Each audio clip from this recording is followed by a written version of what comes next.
ஜெபம் பண்ண கடவோம்.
நான் உன்னுடனே கூட இருக்கிறேன், உனக்கு தீங்கு செய்யும்படி ஒருவனும் உன்மேல் கை போடுவதில்லை. சிங்கக்குட்டிகள் தாழ்ச்சி அடைந்து பட்டினியாயிருக்கும், கர்த்தரை தேடுகிறவர்களுக்கோ ஒரு நன்மையும் குறைவுபடாது. மகா பரிசுத்தமும் அன்பும் கிருபைகளும் நிறைந்த பரலோக பிதாவே, இந்த ஆசீர்வாதமான மனமகிழ்ச்சி நாளின் காலை திருவிருந்து ஆராதனைக்காக நன்றி செலுத்துகின்றோம். ஆண்டவர் தாமே எங்கள் மத்தியிலே எழுந்தருளி உம்முடைய பிரசன்னத்தினால் நிறைத்து இந்த திவ்ய நற்கருணை ஆராதனையை எங்கள் ஒவ்வொருவருக்கு ஆசீர்வாதமாக்கி தரும்படி நாங்கள் ஜெபிக்கின்றோம். விசேஷமாக அப்பத்தை பிட்கையில் தம்மை வெளிப்படுத்தி உம்முடைய அன்பினாலும் கிருபையினாலும் நிறைத்து இந்த ஆராதனை எங்கள் ஒவ்வொருடைய வாழ்க்கையிலும் ஒரு பயனுள்ள ஆராதனை அமைய கிருபை செய்ய வேண்டும் என்று மீட்பர் இயேசு கிறிஸ்துவின் பரிசுத்த நாமத்தில் ஜெபிக்கிறோம் தூய பிதாவே, ஆமென். ஆராதனைக்கு ஆரம்பமாக ஆண்டோடைய பரிசுத்த நாமத்துக்கு மகிமை உண்டாக. கீதம் 361, பாமாலை 387 பாடுவோம். எண்ணில் 100 வாயும் நாவும் இருந்தால். கீதம் 361, பாமாலை 387 பாடுவோம்.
நின்றபடியே பிரார்த்தனை செய்வோமாக.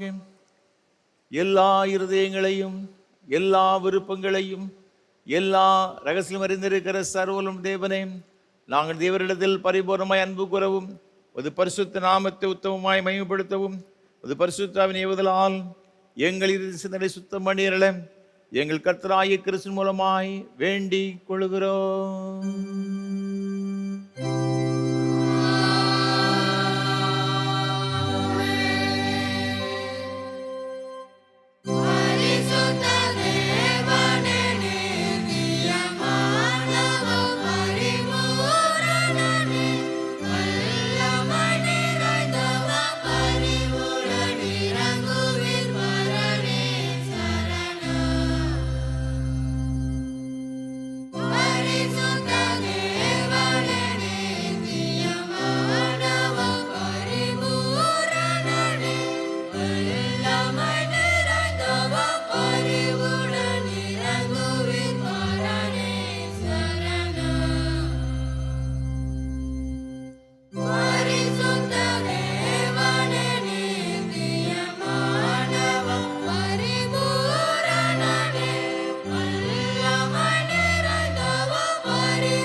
நம்முடைய கர்த்தராயிருக்கிற இயேசு கிறிஸ்து சொன்னதாவது, நம்முடைய தேவனாகிய கர்த்தர் ஒருவரே கர்த்தர்.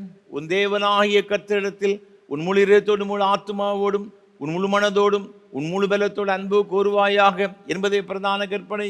இதற்கு ஒப்பாயிருக்கிற இரண்டாம் கற்பனை என்னவென்றால், உன்னிடத்தில் நீ அன்பு கூறுவது போல் பிறனிடத்தில் அன்பு கூறு என்பதே. இவைகளின் பெரிய கற்பனை வேறொன்றுமில்லை. இவ்விரண்டு கற்பனை நியாயப்பிரமாண முழுமையும் தீர்க்க தரிசனங்களும் அடங்கி இருக்கிறது என்பதே.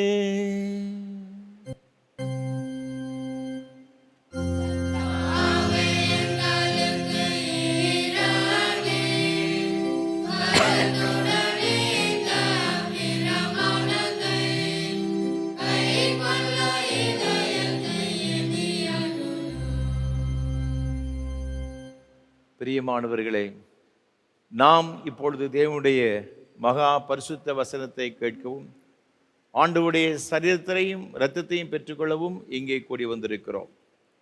உத்தம மனஸ்தாபத்தோடும் உண்மையான விசுவாசத்தோடும் அவரிடத்தில் கிட்டி சேருவதற்காக தேவனுடைய கிருபையை தேடி முழங்கால் படியிட்டு மௌனமாக நம்மை நாமே சோதித்து அறிவோமாக. உங்கள் பாவங்கள் நிமித்தம் முழு இதயத்தோடு உண்மையாய் மனஸ்தாபப்பட்டு பிறரிடத்தில் அன்பும் சிநேகமாயிருந்து இனி தேவனுடைய கற்பனைகளை கை கொண்டு புதிதாக்கப்பட்டவர்களாக அவருடைய பரிசுத்த மார்க்கத்தில் நடப்போம் என்று தீர்மானித்திருக்கிற நீங்கள் நமது ஆண்டவர் இயேசு கிறிஸ்துவின் மூலமாக சர்வ வல்லமையுள்ள ஆண்டவரோடு ஒப்புரவாகும்படி உங்கள் பாவங்களை மனத்தாழ்மையாய் அறிக்கையிடுங்கள். மனதுருக்கத்தின் ஆண்டவரே, மனதுருக்கத்தின் ஆண்டவரே, உமக்கு விரோதமாகவும் எங்கள் சகோதர சகோதரிகளுக்கு விரோதமாகவும் பாவம் செய்துள்ளோம் என்று அறிக்கையிடுகிறோம். கிறிஸ்துவின் நாமத்தை சொல்லியும் தீமையை விட்டு விலகவில்லை. இயேசு கிறிஸ்து காட்டிய நீதி வழியில் உம்மை நாங்கள் உண்மையாக பின்பற்றவில்லை. உம்முடைய விடுதலை அர்ப்பணியில் இவ்வுலகில் உம்மோடு நாங்கள் சேர்ந்து செயலாற்றவில்லை என்று அறிக்கையிடுகிறோம். கிருபை நிறைந்த ஆண்டவரே, உம்முடைய விடுதலை இரக்கத்தினால் பாவமறைகளை சுத்திகரியும். உம்முடைய பரிசுத்த ஆவியினால் விடுதலை பெறவும் புது ஜீவன் உள்ளவராய் வாழவும் உம்மோடும் சக மனிதரோடும் சமாதானத்தோடு வாழவும் அருள் புரிந்தருளும். ஆமென். இயேசு கிறிஸ்துவின் மூலமாக கடவுளுடைய உண்மையாய் மனம் திரும்புகிற யாவருக்கும் அருளப்படுகிற கிருபை நிறைந்த தேவசனத்தை கேளுங்கள். வருத்தப்பட்டு பாரம் சுமக்கிறவர்களே, நீங்கள் எல்லாரும் இடத்தில் வாருங்கள், நான் உங்களுக்கு இளைப்பாறுதல் தருவேன். தேவன் தம்முடைய ஒரே பேரான குமாரனை விசுவாசிக்கிறவன் எவனோ அவன் கெட்டு போகாமல் நித்தியவன் அடைமடிக்கு அவரை தந்தருளி. இவ்வளவாய் உலகத்தில் அன்பு கூர்ந்தார். பாவிகளை ரட்சிக்க கிறிஸ்து இயேசு உலகத்தில் வந்தார் வார்த்தை உண்மையும் எல்லா அங்கீகரிப்புக்கும் பாத்திரமானது. நம்முடைய பரம பிதாவாகிய சர்வ வல்லமுள்ள கடவுள் உத்தம மனஸ்தாபத்தோடு உண்மையான விசுவாசத்தோடும் தமது மனம் திரும்பி தங்கள் சகோதரர் சகோதரின் குற்றங்களை மன்னிக்கிற யாவருக்கும் பாவ மன்னிப்பை அளிச்சவும் என்று மிகுந்த இரக்கமாக வாக்குத்தம் செய்திருக்கிறார். அவர் நம்முடைய கர்த்தராக இருக்கிற இயேசு கிறிஸ்துவின் மூலம் உங்களுக்கு இறங்கி உங்கள் பாவங்கள் எல்லாவற்றையும் மன்னித்து அவிழ்ந்து விடுதலையாக்கி சகல நன்மையின் உறுதிப்படுத்தி நிறுத்தி நித்திய ஜீவகரையில் சேர்ப்பாராக.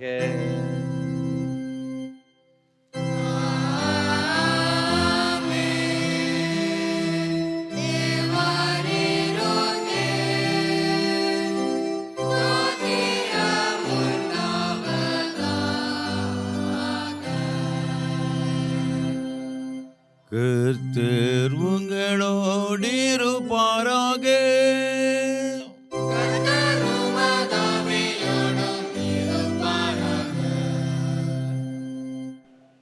ஜெபம் பண்ண கடவோம். திருத்துவ திருநாளுக்கு பின்வரும் 5ஆம் ஞாயிற்குரிய சிறுகு ஜெபம். கர்த்தரை கனப்படுத்தும் திருச்சபை, எல்லா ஆசீர்வாதங்களுக்கும் காரணம் இருக்கிற சர்வ வல்லமுள்ள தேவனே, விதைக்கிறவனுக்கு விதையையும் புசிக்கிறவனுக்கு ஆகாரத்தையும் தந்திரளி எங்களை சம்பூர்ணமாய் நடத்துகிறீர்.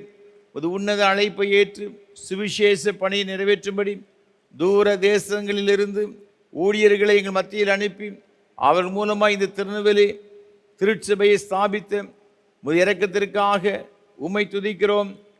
கடந்த ஆண்டுகள் முழுவதும் எங்களை வலுவாமல் பாதுகாத்து வருகிற தயவை நினைவு கூர்ந்து நாங்கள் எங்கள் சரீரத்தினாலும் உழைப்பினாலும் ஆசிகளாலும் உம்மை கணம் பண்ணவும், நன்றியுள்ள இதயத்தோடு உண்மையோடும் உம்மை சேவிக்கவும், சகலவித நற்கிரியைகளிலும் பெருகும்படிக்கு உமது கிருபை தந்திரள வேண்டும் என்று எங்கள் ஆண்டவர் இயேசு கிறிஸ்து மூலமாய் வேண்டிக் கொள்கிறோம்.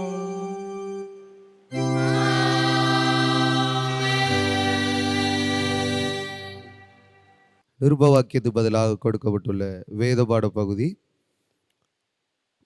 மல்கியா தீர்க்கதரிசியின் புஸ்தகம் 1ஆம் அதிகாரம் 1வது வசனம் முதல் 7ஆம் வசனம் வரை. மல்கியா 1ஆம் அதிகாரம் 1வது வசனம் முதல். மல்கியாவை கொண்டு கர்த்தர் இஸ்ரவேலுக்கு சொன்ன வார்த்தையின் பாரம்.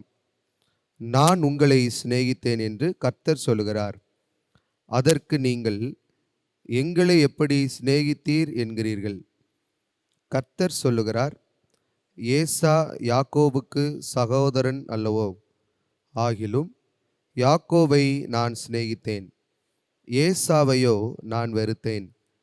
அவனுடைய மலைகளை பாழும், அவனுடைய சுதந்திரத்தை வனாந்தரத்தில் உள்ள வலு சர்ப்பங்களின் தாவும் ஆக்கினேன். ஏதோமியர், நாம் எளிமைப்பட்டோம், ஆனாலும் பாழானவைகளை திரும்ப கட்டுவோம் என்று சொல்லுகிறார்கள்.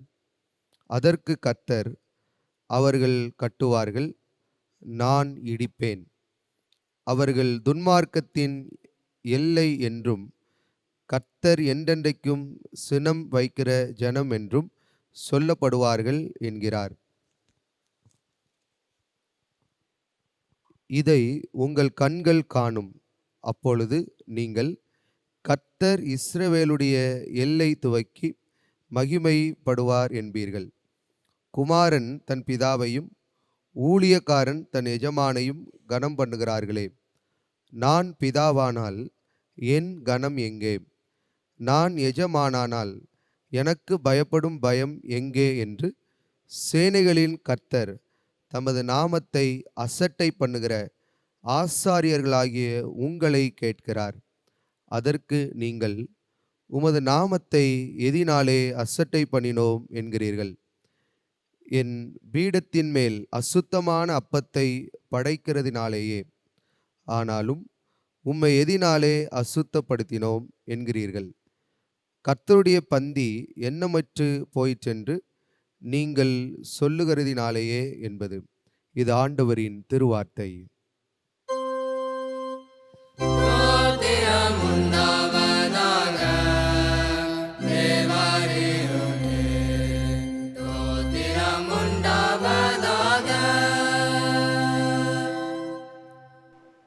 பரிசுத்த சுவிசேஷ வாக்கியம் பரிசுத்த யோவான் எழுதின நற்செய்தி நூல் 12ஆம் அதிகாரம் 20ஆம் வசனம் முதல் அடங்கியிருக்கிற தேவனுடைய வார்த்தையை கேளுங்கள். யோவான் எழுதின சுவிசேஷம் 12ஆம் அதிகாரம் 20ஆம் வசனம் முதல் 26ஆம் வசனம் வரை. பண்டிகையில் ஆராதனை செய்ய வந்தவர்களில் சில கிரேக்கர் இருந்தார்கள்.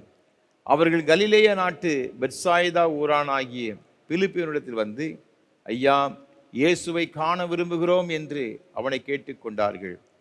பிலிப்பு வந்து அதை அந்திரேயாவுக்கு அறிவித்தான். பின்பு அந்திரேயாவும் பிலிப்புவும் அதை இயேசுவுக்கு அறிவித்தார்கள்.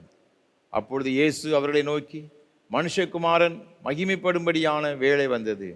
மெய்யாகவே மெய்யாகவே நான் உங்களுக்கு சொல்லுகிறேன், கோதுமை மணியானது நிலத்தில் விழுந்து சாகாவிட்டால் தனித்திருக்கும், செத்ததே ஆகில் மிகுந்த பலனை கொடுக்கும். தன் ஜீவனை சிநேகிக்கிறவன் அதை இழந்து போவான். இந்த உலகத்தில் தன் ஜீவனை வெறுக்கிறவனோ அது நித்திய ஜீவகாலமாய் காத்து கொள்ளுவான். ஒருவன் எனக்கு ஊழியம் செய்கிறவனானால் என்னை பின்பற்ற கடவன். நான் எங்கே இருக்கிறேனோ அங்கே என் ஊழியக்காரனும் இருப்பான். ஒருவன் எனக்கு ஊழியம் செய்தால் அவனை பிதாவானவர் கனம் பண்ணுவார் என்பது இது கிறிஸ்துவின் நற்செய்தி.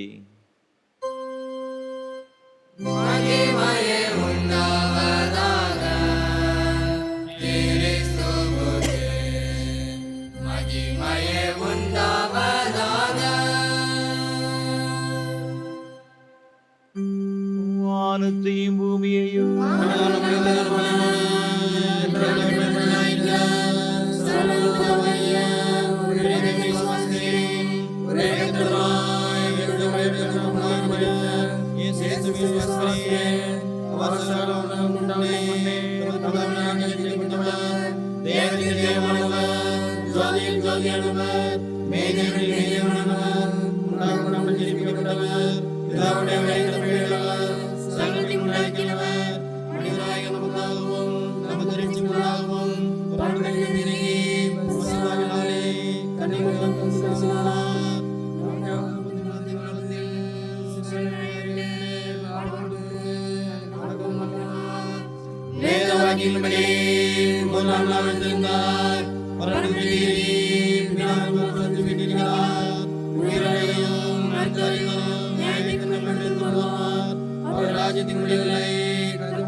கர்த்தருமலக இரட்சகருமான இயேசு கிறிஸ்துவின் ஈடென்ற நாமத்தினாலே திருநெல்வேலி திருமடலம் கல்லடிக்குறிச்சி சேசை கிறிஸ்து ஆலயத்தின் சார்பாக இந்த ஆராதனை வேளையிலே கர்த்தர் ஆராதிக்கும்படி வந்திருக்கிறவங்க அனைவரையும் அன்போடு வாழ்த்துகிறேன், வரவேற்கிறேன்.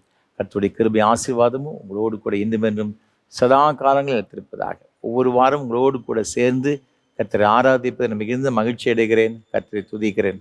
விசேஷமாக இந்த நல்ல வாய்ப்புகளை நமக்கு ஒவ்வொரு வாரம் தந்து கொண்டு வருகிற நம்முடைய அன்பிற்கும் மரியாதைக்கும் ஒரு அருமையான ஐயா சாது சுந்தர் செல்வராஜ் ஐயா அவர்களுக்காக கர்த்தரை துதிக்கிறேன், ஸ்தோத்தரிக்கிறேன். எல்லாரும் ஆண்டோடைய ஆசீர்வாதங்களை பெற்றுக்கொள்ள வேண்டும் என்ற ஒரு பெரிய ஒரு வாஞ்சியோடு தரிசனத்தோடு கூட சாது ஐயா அவர்கள் நமக்கு ஏற்படுத்தி கொடுத்திருக்கிறார்கள். நம்முடைய தனி ஜெபங்களிலே, குடும்ப ஜெபங்களிலே சாது ஐயா அவர்களுக்காக அவர் செய்து கொண்டு வருகிற ஏஞ்சல் தொலைக்காட்சி ஊழியங்கள் மற்றும் இயேசு ஊழியங்களுக்காக ஜெபிப்போம். ஆண்டோடைய ஆசீர்வாதங்களை பெற்றுக்கொள்வோம். ஒவ்வொரு வாரமும் இந்த ஆராதனை வேளையை மிகுந்த ஜெபத்தோடும் அதிக பிரயாசத்தோடும் உங்களுக்கு வழங்கி கொண்டு வருகிறோம். இப்படி ஜெபங்கள் அதிகமாக எங்களுக்கு தேவை. இது மாத்திரமல்ல, இந்த ஊழியத்திற்கு ஏராளமான தேவைகள் உண்டு. கர்த்தர் உங்களுக்கு உள்ள தேவைன்னு சொன்னால் எங்கள் மனமும் வந்து தாங்க முன்வர உங்கள் அன்போடு நான் கேட்டுக்கொள்கிறேன். அது மூலமாக ஏராளமான மக்கள் ஆசீர்வதிக்கப்படுவதற்கு இது மிகவும் பிரயோஜனமாக இருக்கும் என்பதில் எந்த விதமான சந்தேகம் கிடையாது. இந்த வாரத்திலும் கூட இந்த ஆராதனைகளை தாங்க முன் வந்திருக்கின்ற நாசரேத்தை சார்ந்த அருமையான குடும்பத்தினர் அன்பு சகோதரர் திரு பெஞ்சமின் அவர்களுக்காக, அவருடைய அன்புக்குரிய துணைவியார் திருமதி ஜூலியட் பெஞ்சமின் அவர்களுக்காக கர்த்தரை துதிக்கிறேன், ஸ்தோத்தரிக்கிறேன்.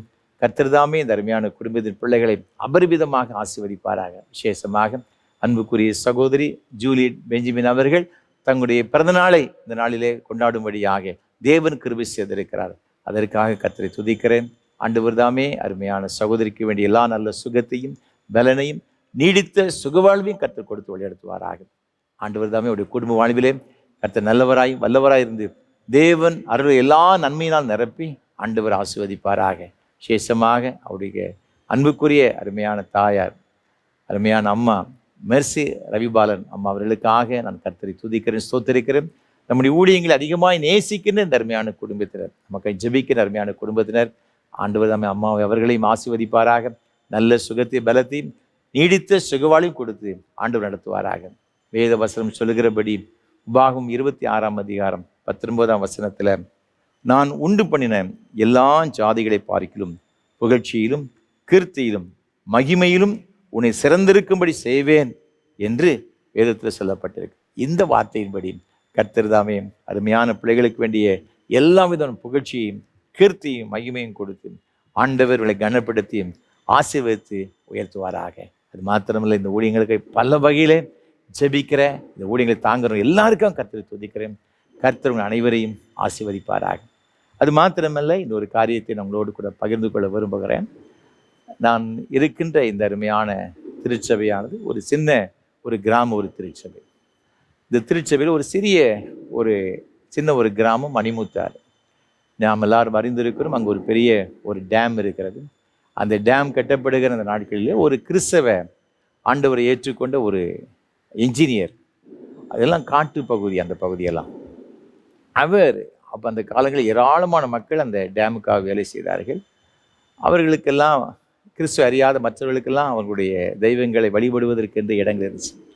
ஆனால் கர்த்தரை நேசிக்கிற பிள்ளைகளுக்கு ஆலயம் இல்லைன்னு சொல்லி ஒரு சின்ன இடத்தை ஒதுக்கி கொடுத்தார்கள். அரசாங்கத்திலிருந்து அந்த என்ஜினியருடைய முயற்சியில் கொடுத்தார்.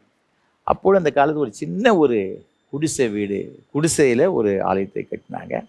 பிறகு ஓடு போட்ட சின்ன ஆலயத்தை கட்டினாங்க. இந்த பகுதிகளில் அதிகமாக காட்டு விலங்குகள் எல்லாம் அதிகமாக வரும். அடிக்கடி அந்த ஓடுகள் எல்லாம் உடைத்து அதை சிதறிவிடும். அந்த பகுதியில் இருக்கிற மக்கள் மிகவும் பொருளாதாரத்திலே பின்தங்கிய மக்கள், ஆண்டவரை ஏற்றுக்கொண்ட பிள்ளைகள் இருக்கிறாங்க. அவர்களுக்கு இப்பொழுது வழிபடுவதற்கு சரியான ஒரு ஆலயம் கிடையாது. ஏனென்றால் அந்த ஆலயம் மிகவும் பழுதுபட்டு அந்த மழை காலங்களில் ஆலயம் முழுவதும் தண்ணீராக நிறைந்துவிடும். இந்த பகுதியில் இப்பொழுது காவல்துறை பயிற்சி ஒரு அருமையான ட்ரைனிங் சென்டர் ஒன்று இருக்கிறது. அதில் ஒவ்வொரு வருடமும் ஆயிரக்கணக்கான தமிழகம் எங்கும் உள்ள சகோதரர்கள் இந்த காவல்துறைக்கு, இந்த போலீஸ், இந்த ட்ரைனிங் சென்டரில் பயிற்சி எடுக்க வருவாங்க. அவர்களில் ஆண்டவரை ஏற்றுக்கொண்டவர்கள் சிலர் இந்த ஆலயத்துக்கு வருவார்கள். ஓராண்டு காலம் பயிற்சிகளிலே அவர்கள் கர்த்தரை ஆராதிப்பதற்கு வருவார்கள். அவர்களுக்கு சரியான வசதி இல்லாத சூழ்நிலை. ஆகவே 20 to 25 லட்சம் வரை உள்ள அளவிலே ஆலயத்தை நாங்கள் கட்டும்படியாக நாங்கள் ஜெபத்தோடு பிரயாசப்பட்டு கொண்டிருக்கிறோம். பல ஆண்டுகளாக இதற்கு முயற்சி செய்து கொண்டு வருகிறோம். கர்த்தர் உங்கள் உள்ளத்தை எவ்வாறு சொன்னால், நீங்கள் யாராவது ஆலயத்தை கட்டி தருவதற்கு கர்த்தர் உங்கள் உள்ளத்தை எவ்வாறு சொன்னால், அல்லது உங்களால் முடிந்ததை நீங்கள் கொடுக்கும்படியாக உங்கள் அன்போடு நான் கேட்டுக்கொள்ள, நிச்சயமாகவே இந்த சிறியில் ஒருவனுக்கு எதை செய்தீர்களோ அது எனக்கே செய்தீர்கள் நான் சொல்லியிருக்கிறேன். அது மாத்திரமல்ல, தேவனை நாம் கனப்படுத்துவதற்கு, கர்த்தரை மையப்படுத்துவதற்கு சரியான வழியாக இருக்கும் சந்தேகம் கிடையாது. ஆகவே நீங்கள் இதற்காக ஜெபித்துக் கொள்ளுங்கள். கர்த்தர் உங்களை எவ்வாறு சொன்னால் நீங்கள் அதற்கும் நீங்கள் உதவி செய்யும்படியாக உங்கள் அன்போடு நான் கேட்டுக்கொள்கிறேன். தேவ கிருபை உங்கள் அனைவரோடு கூட எப்போது நிலைத்திருப்பதாக. கர்த்தர் உங்களை ஆசீர்வதிப்பாராக. ஆமென்.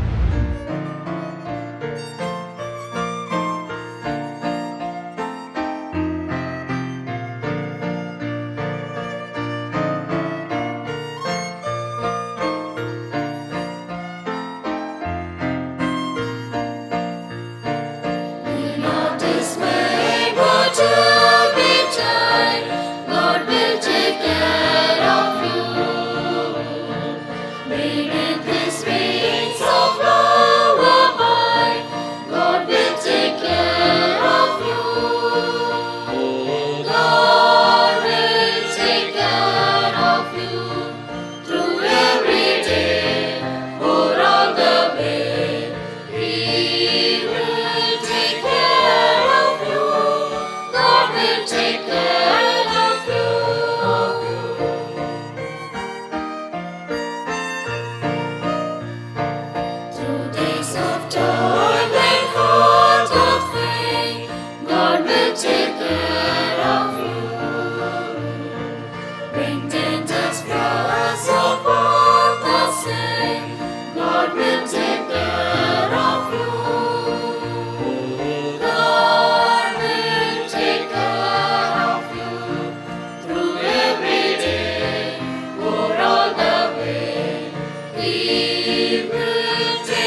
தொடர்ந்து கர்த்தர் நம்மோடு கூட பேசும்படியாக நாம் ஜெபம் செய்வோம்.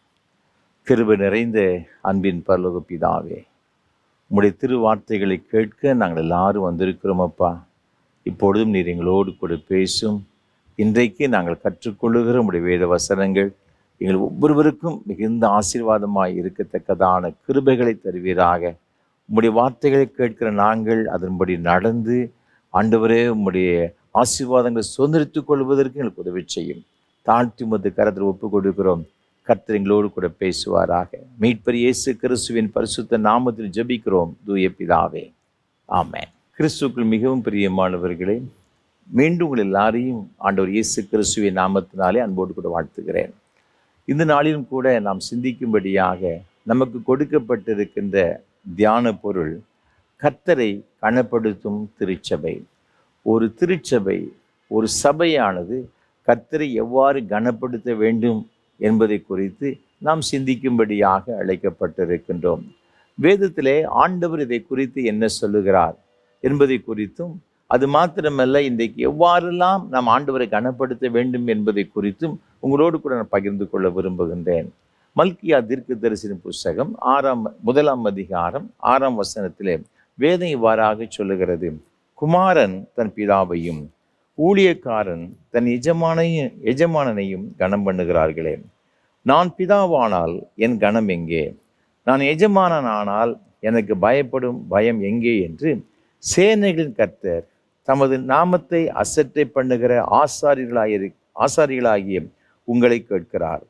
அதற்கு நீங்கள் உமது நாமத்தை எதனாலே அசட்டை பண்ணினோம் என்கிறீர்கள் என்பதாக வேதத்தில் சொல்லப்பட்டிருக்கிறது. ஆண்டவரை கர்த்தர் இஸ்ரவேல் ஜனங்களை குறித்து ஆண்டவர் இவ்வாறாக பேசுகிறார். இஸ்ரவேல் ஜனங்கள் யார்? இங்கே வேதத்தில் வாசித்து பார்க்கும் பொழுது 1 நாளாம் புஸ்தகம் 29ஆம் அதிகாரம் 1ஆம் வசனத்திலே தாவீது ராஜா இஸ்ரவேல் ஜனங்களை பார்த்து சொல்லும் பொழுது சபையார் என்று அழைக்கின்றதாக நாம் பார்க்கின்றோம். பின்பு தாவீது ராஜா சபையார் எல்லாரையும் நோக்கி என்று வேதத்தில் சொல்லப்பட்டிருக்கிறது. வேதத்தில் பல இடங்களிலே இஸ்ரவேல் இந்த ஜனங்களை பார்த்து ஆண்டவர் இது என்னுடைய சபையார் என்று அட்ரஸ் பண்ணுகிறதை பார்க்கின்றோம். ஆக ஆண்டவர் இந்த மல்கியா தீர்க்கதரிசனம் மூலமாக இஸ்ரவேல் ஜனங்களுக்கு சொல்லுகிற ஒரு காரியம் என்னவென்றால், நான் பிதாவானால் என் கனம் எங்கே? நான் உங்களுக்கு பிதாவா இருக்கிறேன் என்று நீங்கள் சொல்லிக் கொண்டிருக்கின்றீர்கள். அப்படி என்றால் எனக்கு கொடுக்கின்ற கனம் எங்கே இருக்கிறது என்பதாக வேதத்தில் இங்கு சொல்லுகின்றதை பார்க்கிறோம். ஏன் நாம் ஆண்டவரை கனப்படுத்த வேண்டுமாம்? நீங்கள் 1 சாமுவேல் புஸ்தகம் 2ஆம் அதிகாரத்தில் 30ஆம் வசனம் சொல்லுகிறது: என்னை கனம் பண்ணுகிறவர்களை நான் கனம் பண்ணுவேன், என்னை அசட்டை பண்ணுகிறவர்கள் கனஈனப்படுவார்கள் என்று கர்த்தர் சொல்லுகிறார். அப்போ ஆண்டவர் சொல்லுகிற, நீ என்னை கனப்படுத்தினா நான் உன்னை என்ன செய்வேன்னா கனப்படுத்துவேன். நீங்கள் யோவான் எழுதின சுவிசேஷத்தில் நீங்கள் வாசித்து பார்க்கும் பொழுது 12ஆம் அதிகாரம் 26ஆம் வசனத்தில் வேதம் இவ்வாறாக சொல்லுகிறது: ஒருவன் எனக்கு ஊழியம் செய்தால் அவனை பிதாவானவர் கனம் பண்ணுவார். நீங்களும் நானும் ஆராதிக்கிற ஆண்டவர் எப்படிப்பட்ட ஆண்டவர் தெரியுமா? நாம் அவரை கனப்படுத்த வேண்டும் என்று விரும்புகிறார். ஏன்? அவர் நம்மை கனப்படுத்துவாராம்.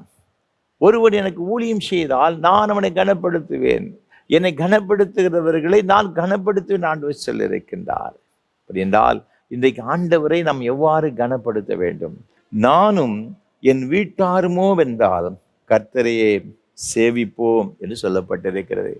அவன் சொல்லுகிறான், நான் எவ்வாறு ஆண்டவரை கனப்படுத்துவேன் என்று சொன்னால், நான் மாத்திரமல்ல என் முழு குடும்பமும் ஆண்டவரை நாங்கள் சேவிப்போம். ஆண்டவரை கனப்படுத்துகிறது கர்த்தரை நாம் சேவிக்கிறவர்களாக இருக்க வேண்டும். ஆண்டவர் எப்படி சேவிக்க வேண்டும் என்று சொன்னால், குடும்பமாக தேவ சமூகத்தில் வந்து நாம் கர்த்தரை சேவிக்க வேண்டுமாம். ஏன் ஆண்டவரை குடும்பமாக வந்து சேவிக்க வேண்டும்? நீங்கள் இந்த அதிகாரத்தின் முதல்ல இருந்து நீங்கள் வாசித்து பார்க்கும் பொழுது 15 வசனங்கள் வரை வாசித்து பார்க்கும் பொழுது ஆண்டவர் நம்முடைய முற்பிதாக்களை எவ்வாறு அழைத்தார். நதிக்கு அப்புறத்தில் இருந்தார்கள். ஒரு காலத்தில் விக்கிரகங்களை வழிபட்டு வந்து கொண்டிருந்தார்கள். அந்த காலங்களிலே கர்த்தர் என்ன செய்தார்? ஆபிரகாமை அழைத்தார். அவர் ஒருவனாய் இருக்கும்போது அழைத்தார். அவனுக்கு குழந்தை கிடையாது. ஈசாக்கை கொடுத்தாரு. ஈசாக்குக்கு 2 பிள்ளைகளை கொடுத்தார், ஏசாவையும் யாக்கோபையும். ஏசாவுக்கு தனியாய் சேயீர் அந்த மலை பிரதேசத்தை கொடுத்து விட்டு யாக்கோபை எரிச்சிதார், எகிப்திற்கு அனுப்பினார். அங்கு ஆண்டவர் அவர்களை ஆசீர்வதித்து பலுகி பெருக பண்ணினார். பார்வோன் அவனை 400 ஆண்டு காலங்களாக அந்த இடத்தில் இருக்கும் பொழுது அதிகமாய் அவர்களை கொடுமைப்படுத்தினார்கள், உபத்திரவப்படுத்தினார்கள் சொல்லப்பட்டிருக்கிறது. அந்த வேளையில் ஆண்டவர் மோசேயையும் ஆரோனையும் அனுப்பி உபத்திரவப்படுகிற அந்த ஜனங்களுக்கு அந்த உபத்திரத்தை கொடுத்த எகிப்து தேசத்தை தண்டித்து ஆண்டவர் ஆச்சரியமாக பாலும் தேனும் போட்டு கானான் தேசத்துக்கு கொண்டு வந்தார். இவர்கள் புறப்பட்டு வரும் பொழுது சிவந்த சமுத்திரம் இருந்தது. அதை 2ஆக அவர்கள் பிரித்து உலர்ந்த தரையில நடந்து போவது போல நடந்து போக பண்ணினார். வனாந்திரத்திலே பல ஆண்டுகள், 40 ஆண்டு காலங்கள் அவர்கள் சஞ்சரித்து கொண்டு வந்தார்கள். ஆச்சரியமாக ஒவ்வொரு நாளும் தேவ தூதர்கள் சாப்பிடுகின்ற மன்னாவினால் அவரை போஷித்தார். கண்மலையின் தண்ணீரை குடித்தார்கள் என்று வேத வசனம் சொல்லுகிறது. கர்த்தர் இவ்வளவு ஆச்சரியமாக அந்த ஜனங்களை நடத்தி கொண்டு வந்து பாலும் தேனும் ஓடுகிற கானான் தேசத்தை ஆண்டவர் எங்களுக்கு கொடுத்தாரே. இத்தனை பெரிய ஒரு வல்லமையுள்ள தெய்வம் வேறு யார் இருக்கிறது உலகத்திலே? ஆகவே நான் மாத்திரமல்ல, நானும் என் வீட்டார்மோ என்றால் கர்த்தரே சேவிப்போம் என்று சொல்லி யோசுவா பக்தன் சொல்லுகின்றதை பார்க்கின்றோம். அன்பான ஆண்டவருடைய பிள்ளைகளே, ஆண்டவரை சேவிப்பதற்கு நம்ம குடும்பமாக வர வேண்டும் என்று தேவன் எதிர்பார்க்கிறார். சாதாரணமாக நம்முடைய வீட்டிற்கு யாராவது ஒருவர், நம்முடைய உறவினர்கள், நண்பர்கள் ஒரு திருமண அழைப்புதலை கொண்டு வருகிறார் என்று வைத்துக் கொள்ளுங்களேன், மேரேஜ் இன்விடேஷன். என்ன சொல்லுவாங்க? நீங்கள் கண்டிப்பாக குடும்பமாக வாருங்க. ஒருவேளை குடும்பத்தை விட்டு நம்முடைய வேலை பழுவு நிமித்தமாக தனியாக செல்வோம் என்று சொன்னால் அவங்க என்ன சொல்லுவாங்க? குடும்பம் வரலையா, ஒய்ஃப் வரலையா, பிள்ளைங்க வரலையா? அவங்க ஆசையோடு கேட்பாங்கங்க. ரொம்ப நெருக்கமானவர்கள் ரொம்ப அதிகமாக சொல்லுவாங்க, கண்டிப்பாக வாங்க. வேறு வழி இல்லை, நாம் விடுமுறை எடுத்துக்கொண்டு நாம் குடும்பமாய் செல்லுகின்றோம். ஆனால் இன்றைக்கு ஆண்டவரை தேடுவதற்கு நமக்கு அப்படிப்பட்ட ஒரு அர்ப்பணிப்பு கிடையாது. தேவன் எவ்வளவு ஆச்சரியமாய் தாயின் கருவில் உருவானது முதற்கொண்டு இம்மட்டு எவ்வளவு அற்புதமாக நம்ம வழி நடத்தி கொண்டு வந்தார், நம்மை ஆசீர்வதித்து கொண்டு வந்தார், போஷித்து கொண்டு வந்தாரே. இந்த தெய்வத்திற்கு நாம் என்ன கைமாறு செய்து கொண்டிருக்கிறோம்? ஆண்டவரை தேடுவதற்கு நாம் எப்படி வந்து கொண்டிருக்கிறோம்? அநேகருக்கு உலக வேலைகள் முக்கியமாய் போய்விட்டது. சிலருக்கு எப்போவாவது கர்த்தரை ஆராதிக்கும்படி வருகிறார்கள். சிலர் வருகிறார்கள், குடும்பமாய் வருகிறது கிடையாது. பிள்ளைகளுக்கு படித்து கொண்டிருக்கிறாங்க, இன்னைக்கு டியூஷன், ஆகவே நான் டியூஷனுக்கு அனுப்பிவிட்டேன். ஓய்வு நாளிலும் கூட நாம் அதை என்ன செய்யறதுன்னா, நாம் ஆண்டவருடைய இந்த நாளை அதை முக்கியமாக எண்ணுகிறது இல்லை. ஓய்வு நாளை பரிசுத்தமாய் ஆசரிக்க நினைப்பாயாக என்று வசனம் சொல்லுகிறது. இன்னைக்கு எத்தனை பேர் இன்றைக்கு அப்படிப்பட்ட ஒரு எண்ணத்தோடு கூட கர்த்தரை ஆராதித்து கொண்டிருக்கிறோம்? யோசித்து பாருங்க. இன்றைக்கு அநேகர் இந்த காரியத்தில் குறைவுள்ளவர்களாக இருக்கிறார்கள்.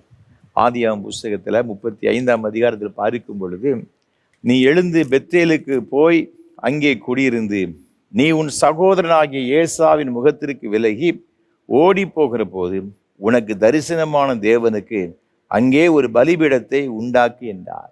அப்பொழுது யாக்கோபு தன் வீட்டாரையும் தன்னோடு கூட இருந்த மற்ற அனைவரையும் நோக்கி, உங்களிடத்தில் இருக்கிற அந்நிய தெய்வங்களை விலக்கி போட்டு உங்களை சுத்தம் பண்ணி கொண்டு உங்கள் வஸ்திரங்களை மாற்றுங்கள்.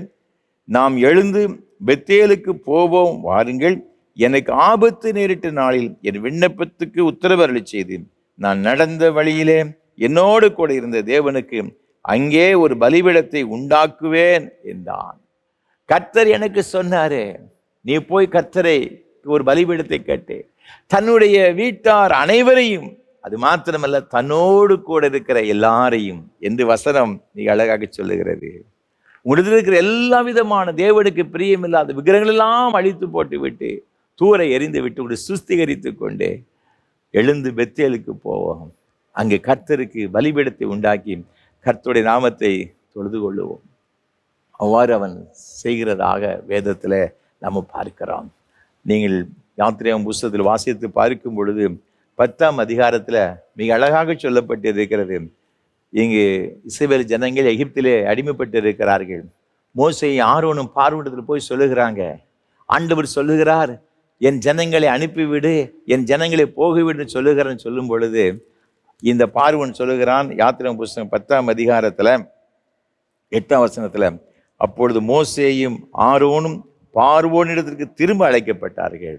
அவன் அவர்களை நோக்கி, நீங்கள் போய் உங்கள் தேவனாகிய கர்த்தருக்கு ஆராதனை செய்யுங்கள் என்று சொல்லி யார் யார் போகிறார்கள் என்று கேட்டான்.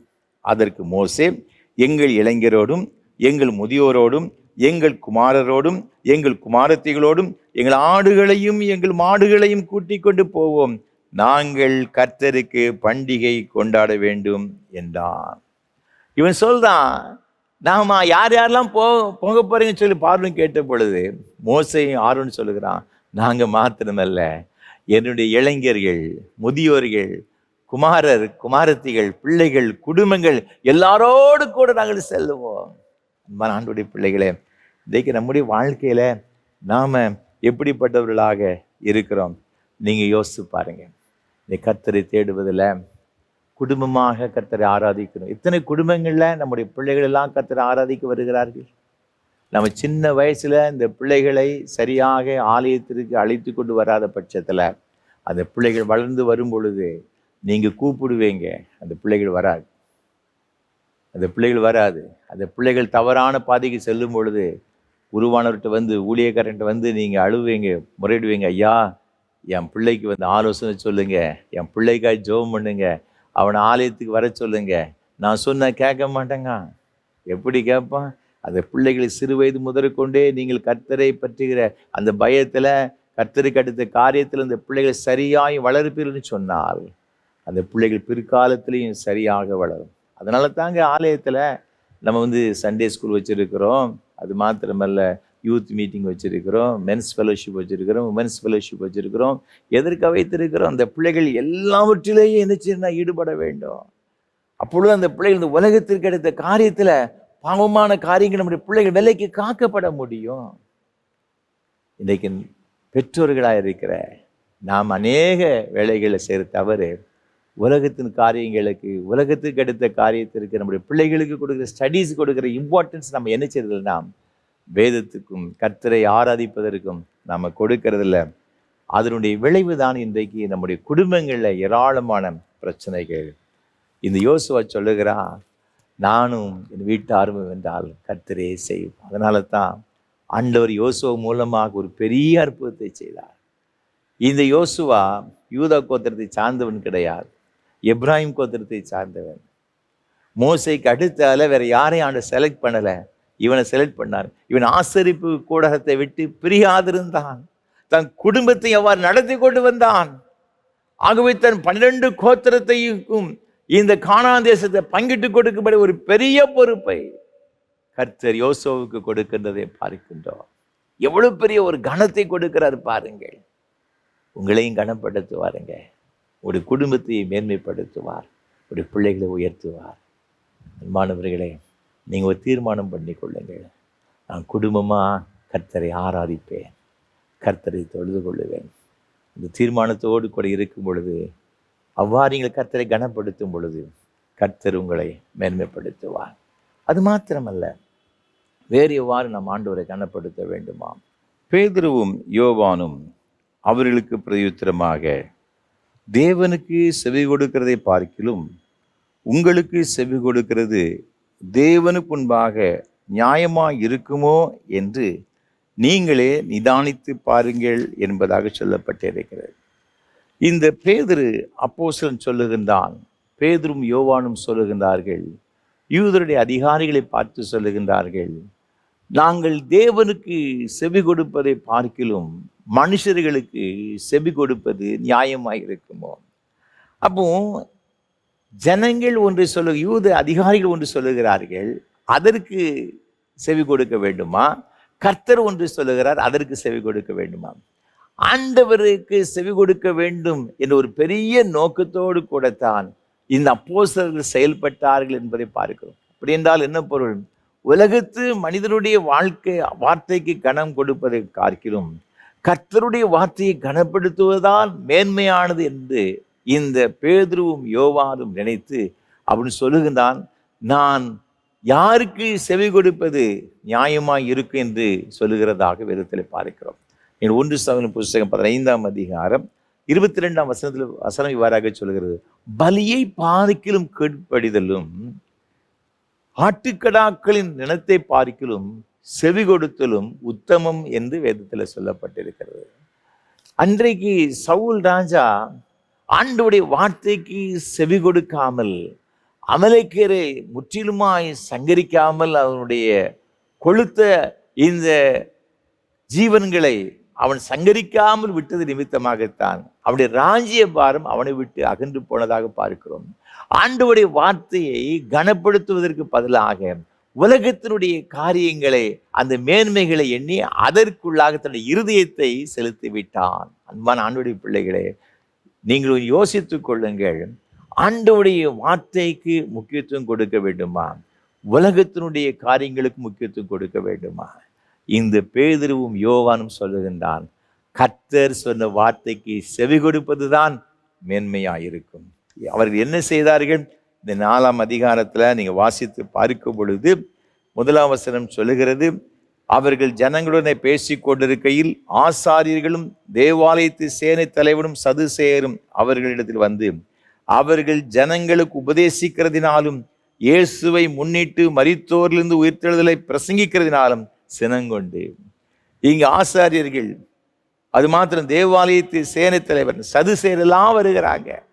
வந்து ஆண்டவருடைய உயிர்த்தெழுதலை குறித்து பிரசங்கம் பண்ணுகிறதை பார்த்த உடனே அவர்களுக்கு பயங்கரமான கோபம் வந்து விட்டது.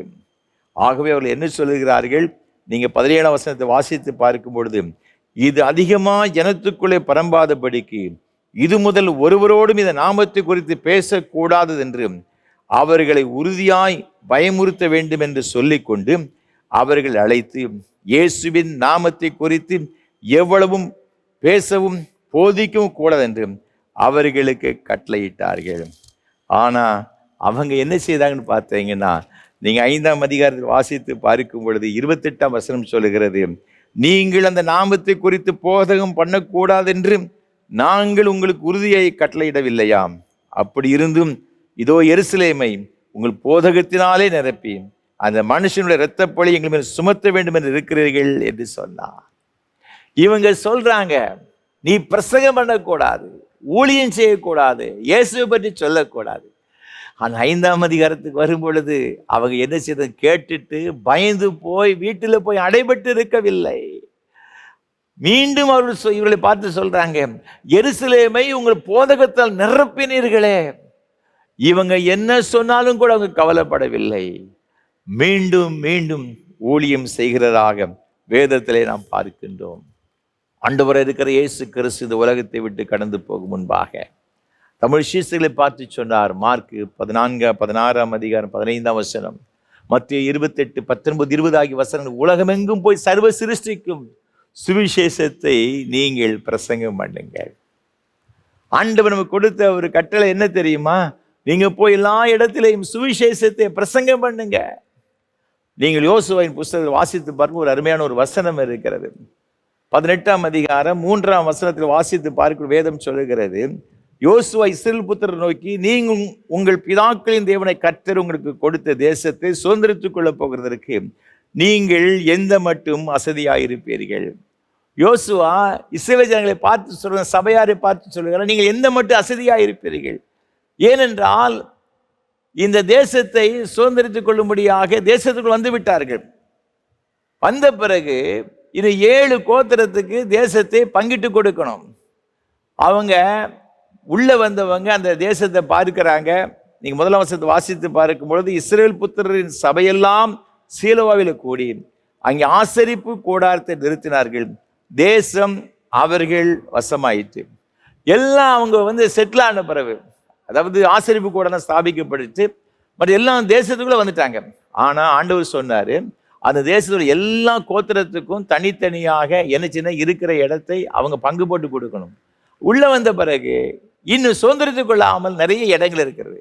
சரி, இருக்கிறது போதும் தான், இருக்கிற ஒரு ஆசரிப்பு கூட இருக்கிறது, அங்கங்கே தங்கியாச்சு என்று சொல்லிவிட்டு அவர்கள் அப்படியே இருந்த பொழுது யோசுவா அவங்களை கூப்பிட்டு சொல்றான், நீங்கள் எந்த மட்டும் அசதியாக இருப்பீர்கள்? தேவன் உங்களுக்கு இந்த தேசத்தை, வாக்குத்தத்தம் பண்ணின தேசத்தை கொடுத்திருக்கிறாரே, எல்லாவற்றையும் நீங்க போய் சுதந்திரித்துக் கொண்டு அந்தந்த இடத்துல போய் நீங்க இருங்க, எல்லா இடத்தையும் சுதந்திரித்துக் கொள்ளுங்கள் என்று சொல்லி யோசுவா சொல்லுகிறதை பார்க்கிறோம். ஆனா அவங்க அசதியாக இருந்தார்கள். அதற்கு அப்புறமாக எல்லாரும் புறப்பட்டு செல்கிறத பார்க்கிறோம். இன்றைக்கு நமக்கு ஒரு சர்ச் இருக்கிறது, நம்ம ஆராதனைக்கு வந்து கொண்டிருக்கிறோம். இட்ஸ் எனஃப், நமக்கு போதும் என்று சொல்லி அப்படியே இருந்து கொள்கிறோம். நம்மை சுற்றிலும் உள்ள ஏராளமான மக்கள் இருக்கிறார்கள். ஆண்டவர் நமக்கு வாக்குத்தத்தம் பண்ணியிருக்கிறார், நீ கால்வை தேடங்கள்ல உன்னை சொந்தமாக்கி தருவேன். சுவிசேஷத்தை பிரசங்கியாதிருந்தால் எனக்கு ஐயோ. நமக்கு ஒரு சர்ச் இருக்குதுயா, நம்ம கர்த்தரை ஆராதிப்பதற்கு நான் போய் தொழுது கொள்ளுகிறேன், ரொம்ப நல்லது. ஆனால் நம்ம சுற்றில் இருக்கிற ஜனங்கள் அவர்களும் கர்த்தரை ஆராதிக்க வேண்டும். அவர்களும் ஆண்டவருடைய வாக்குத்தத்தம் பண்ணப்பட்ட ஆசீர்வாதங்களை சுதந்திரித்துக் கொள்ள வேண்டும். அவர்கள் அதை இந்த நம்மை சுற்றி இருக்கிற மக்கள் ஆண்டவர் அறிந்து கொள்ளும்படியாக, அந்த இடத்திலையும் கூட கர்த்தரை ஆராதிக்கும் மக்கள் எழும்பும்படியாக அவர்களுக்கு போய் யார் சுவிசேஷத்தை சொல்லுவது? நாம மாத்திரம் சுவிசேஷத்தை ஏற்றுக்கொண்டு வசதியா இருந்தா போதுமா? மற்றவர்களுக்கு போய் சொல்லாமல் நாம் அமைதியா இருந்தால் நாம் அசதியா இருக்கிறோம் என்று பொருள். கர்த்தருடைய வேலையை அசதியாய் செய்கிறவன் சபிக்கப்பட்டவன். நம்ம அசதியா இருக்கக்கூடாது, செய்யக்கூடாது. நம்மால் இயன்றதை கர்த்தருக்கென்று நாம செய்ய வேண்டும். அப்போஸ்தலர்கள் அதைத்தான் செய்தார்கள், சீசர்கள் அதைத்தான் செய்தார்கள். அப்போஸ்தலர் 8ஆம் அதிகாரம் 1ஆம் வசனம் சொல்லுது, சிதறப்பட்டவர்கள் எங்கும் போய் சுவிசேஷத்தை பிரசங்கம் பண்ணினார்கள். 8ஆம் வசனம் சொல்லுகிறது, அந்த பட்டணத்தில் மிகுந்த சந்தோஷம் உண்டாயிற்று. ஜனங்கள் வேதனையோடு கூட இருக்கிறாங்க, உபத்திரவங்கள், கஷ்டங்கள், பாடுகள், வருத்தங்கள், கண்ணீரோடு கூட இருக்கிறாங்க. அவர்களுக்கு ராஜ்யத்தின் சுவிசேஷம் தேவை, இயேசு கிறிஸ்துவின் சுவிசேஷம் தேவை. இன்னைக்கு சொல்லுவதற்கு ஆட்கள் கிடையாது. ஒருபுறம் உபத்திரவங்கள், போராட்டங்கள், எருசலேமில் ஏராளமான நெருக்கங்கள், சிதறப்பட்டு போனார்கள். உபத்திரவங்கள் வந்தது. அவர்கள் சிதறப்பட்டு போன இடங்களில் எங்கெங்க போனா அங்க போய் சுவிசேஷத்தை பிரசங்கம் பண்ணாங்க. சபைகள் ஸ்தாபிக்கப்பட்டது. அந்த பட்டணத்தில் மிகுந்த ஒரு சந்தோஷம். ஆண்டவர் சவுலை சந்தித்தார். 9ஆம் அதிகாரம் 6ஆம் வசனம் சொல்லுகிறது, நீ எழுந்து பட்டணத்துக்குள்ளே போ, நீ செய்யப்படுவது உனக்கு அங்கு சொல்லப்படும். 20ஆம் வசனத்தை வாருங்க, அவன் தாமதமின்றி கிறிஸ்துவே, இயேசுவே கிறிஸ்து என்று சொல்லி ஆலயங்களில் பிரசங்கம் பண்ண தொடங்கினார். இயேசுவை ஏற்றுக்கொண்ட உடனே அவனுக்கு கிடைக்கப்பட்ட ஒரு கட்டளையை ஏற்றுக்கொண்ட உடனே, தாமதமின்றி உடனே இயேசுதான் நாம் எதிர்பார்க்கிற மேசியா கிறிஸ்து என்பதை எல்லா இடங்களிலும் பிரசங்கம் பண்ண தொடங்கினார் என்பதாக வேதவசனம் சொல்லுகிறது. அப்போஸ்தலர் புத்தகம் 9ஆம் அதிகாரத்துல நீங்க வாசித்து பார்க்கும் பொழுது வேதம் மிக அழகாக சொல்லுற 31ஆம் வசனத்துல இங்கு வேதம் நமக்கு இவ்வாறாக கற்றுக் கொடுக்கிறது, யூதேயா, கலிலேயா, சமாரியா நாடுகளிலும் சபைகள் சமாதானம் பெற்று பக்தி விருத்தி அடைந்து கர்த்தருக்கு பயப்படுகிற பயத்தோடு பரிசுத்தாவின் ஆறுதலோடும் நடந்து பெறுகிற சபைகள் பெருகிற்று, சமாதானம் பெற்று. காரணம், இந்த சீஷர்கள், இந்த அப்போஸ்தலர்கள் உபத்திரவங்களுக்கு மத்தியிலும் பாடுகளுக்கு மத்தியிலும் அவர்கள் ஊழியம் செய்தார்கள். போராட்டம் தான். நீங்கள் அப்போஸ்தலர் 5ஆம் அதிகாரத்துல 41, 42 ஆகிய வசனம் வாசித்து பார்க்கும் பொழுது, அவருடைய நாமத்துக்காக தாங்கள் அவமானம் அடைவதற்கு பாத்திரராக எண்ணப்பட்டபடியினால் சந்தோஷமாய் ஆலோசனை சங்கத்தை விட்டு புறப்பட்டு போய் தினந்தோறும் தேவாலயத்திலேயும் வீடுகளிலேயும் இடைவிடாமல் உபதேசம் பண்ணி இயேசுவே கிறிஸ்துவென்று பிரசங்கித்தார்கள். ஆலயங்களுக்கு போறாங்க, வீடுகளுக்கு போறாங்க, இயேசுதாயா கிறிஸ்து, இயேசுதான் மெய்யான தெய்வம், வரப்போகிற மேசியா, எல்லாருக்கும் போய் சொன்னாங்க. நிறைய போராட்டம் தான். தாங்கள் இயேசு கிறிஸ்து நாமத்து நிமித்தம் அவமானம் அடைவதற்கும் அவர்கள் பாத்திரராக எண்ணப்பட்டபடியினால் அதை அவர்கள் சந்தோஷமாக அவர்கள் ஏற்றுக்கொண்டார்கள். இன்றைக்கு ஊழியர்கள் இருக்கின்றாங்க, நான் குறை சொல்ல விரும்பவில்லை. இன்றைக்கு அநேகருடைய மைண்ட் செட்டு அப்படிதான் இருக்கு. பார்த்துக்கிட்டேங்க, பீகாருக்கு போகணும் அப்படின்னு சொல்லியாச்சு, நான் கசப்பா இருக்கு. அதே போல பிரான்ஸ்ல ஒரு அழைப்பு இருக்குதான், பிரைஸ் தி லார்ட், கர்த்தர் தான் எனக்கு கொடுத்தார் அப்படி சொல்றாங்க. அருணாச்சல பிரதேசத்துக்கு போறீங்களா, அங்கே உள்ள ஆதிவாசி பிள்ளைகளுக்கு மத்தியில் நம்ம ரொம்ப யோசிக்கிற ஜெபமணி சொல்கிறோம். சரி, அமெரிக்காவுக்கு போகிறீங்களா, கர்த்தருக்கு ஸ்தோத்திரம், கர்த்தர் வாசலை திறந்து விட்டார்னு சொல்லுகிறோம். உத்தரப்பிரதேசத்துக்கு போகிறீங்களா, ஐயோ அது ரொம்ப டேஞ்சரஸான பிளேஸ் அல்லவா, எப்படி செல்ல. உகண்டாவுக்கு போகிறீங்களா, எது எப்படிப்பட்ட தேசமாக இருந்தாலும் பரவாயில்ல, உகண்டா எப்படி தான் சரி, அங்கே கர்த்தர் அனுப்புறன்னு சொல்லி போகிற நிறைய பேர் இருக்கிறாங்க. இன்றைக்கு அப்படிப்பட்ட சிந்தனைகளோடு கூட வாழ்ந்து கொண்டிருக்கிற நிறைய பேர் இருக்கிறாங்க. கர்த்தர் நம்மை அனுப்புகிற இடத்திற்கு ராஜ்யத்தின் சுவிசேஷத்தை சுமந்து கொண்டு செல்கிறது யார்? ஒரு முறை 1980களிலே என்று எண்ணுகிறேன், டார்ச்சர் ஃபார் கிரைஸ்ட் என்று ஊழியத்தை செய்து கொண்டு அந்த அன்புக்குரிய அருமையான ஒரு தேவ மனிதர் ரிச்சர்ட் உம்பிராண்ட், நம்ம அநேகர் கேள்விப்பட்டு இருக்கிறோம். ஒரு பெரிய ஒரு தேவ மனுஷன், யூத மார்க்கத்தை சார்ந்தவர், ஒரு யூதர், இயேசுவை ஏற்றுக்கொண்டார். இவர் கிறிஸ்தவர்களுக்கு அடைக்கலம் கொடுத்த ஒரே ஒரு காரணத்திற்காக கம்யூனிச தேசத்தில் சிறைப்பிடிக்கப்பட்டு கிட்டத்தட்ட 15 ஆண்டுகளுக்கு அதிகமாக சிறைச்சாலையில் இருந்தார். பல பாடுகள், பல இரவுகள், தூக்கம் கிடையாது. 1 ounce தண்ணீர் தான் கொடுப்பாங்க ஒரு நாளைக்கு. சாப்பிடுவதற்கு ஒரு சின்ன ஒரு பிரெட், ரொட்டி துண்டு மட்டும்தான் கொடுப்பாங்க. வாழ்வதற்கே முடியாத ஒரு சூழ்நிலையில, அது மாத்திரமல்ல, இயேசு தெய்வம் அல்ல தெய்வம் அல்லன்னு சொல்லி எப்பொழுதும் அவருடைய காதுகளிலே கேட்கும்படியாக அப்படிப்பட்ட ஒரு சூழ்நிலையும் அவர்களுக்கு உருவாக்கி வைத்தாங்க. வேதனை, இந்த பூலோகத்திலே நரகத்தை அனுபவித்துக் கொண்ட ஒரு சூழலை இயேசு மறுதளிக்கவில்லைங்க. கடைசியில் விடுதலையாக்கி போனார்.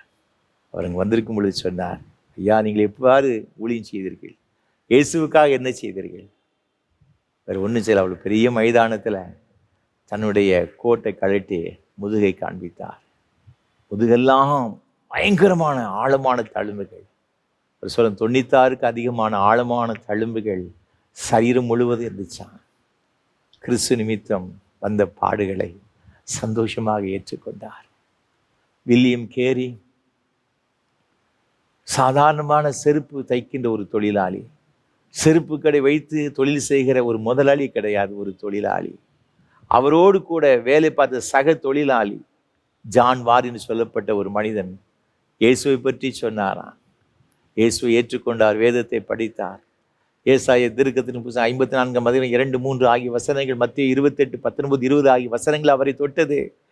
ஐயோ, சுவிசேஷத்தை நான் பிரசங்கிக்க வேண்டும், உன் கூடாரத்தின் எல்லைகளை விசாரமாக்குன்னு சொல்லப்பட்டிருக்கிறதே. இந்த எல்லைகள் விசாரமாக்கப்பட வேண்டும், தேவனுடைய ராஜ்யம் விரிவாக்கப்பட வேண்டும். இந்தியாவை குறித்த ஒரு பாரம். இந்திய வரைபடத்தை மாற்றி தினந்தோறும் அழுது ஜபிப்பார், ஆண்டவரே இந்த தேசத்திற்கு அனுப்புங்க ஆண்டவரே, சுவிசேஷத்தை அறிவிக்க வேண்டும் என்று சொல்லி 1793 ஆண்டுகளிலே கல்கத்தா பட்டணத்திற்கு வந்தார்.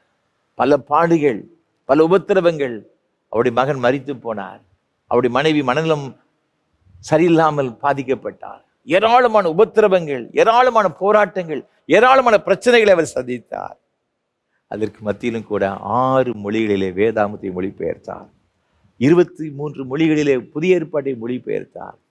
அது மாத்திரமல்ல, 29 34 வரை உள்ள அநேக வேத பகுதிகளை பல லாங்குவேஜில் அவர் நினைச்சதார்னா மொழிபெயர்த்தார். கடைசியிலே அவர் அங்கு ஒரு பெரிய கல்லூரியை ஸ்தாபித்தார். இன்றைக்கும் அந்த கல்லூரி மூலமாக ஏராளமான ஊழியக்காரர்கள் அவர்கள் ஊழியத்திற்கு என்று பயிற்சி எடுத்துக் கொண்டிருக்கிறார்கள். மரித்து போனாருங்க. அவருடைய கல்லறை நம்ம ஊரில் சில சாதாரண மக்கள் கூட நல்ல முறையில் கல்லறை கட்டி வைத்திருக்கிறது. அவருடைய பெற்றோர்களுக்கு அவருடைய கல்லறை இடிந்து தவிழ்ந்து போயிருக்கிறது. வெளிநாடுகளில் இருந்து தியாகத்தோடு அர்ப்பணித்த ஒரு பெரிய ஒரு தேவ மனுஷன்.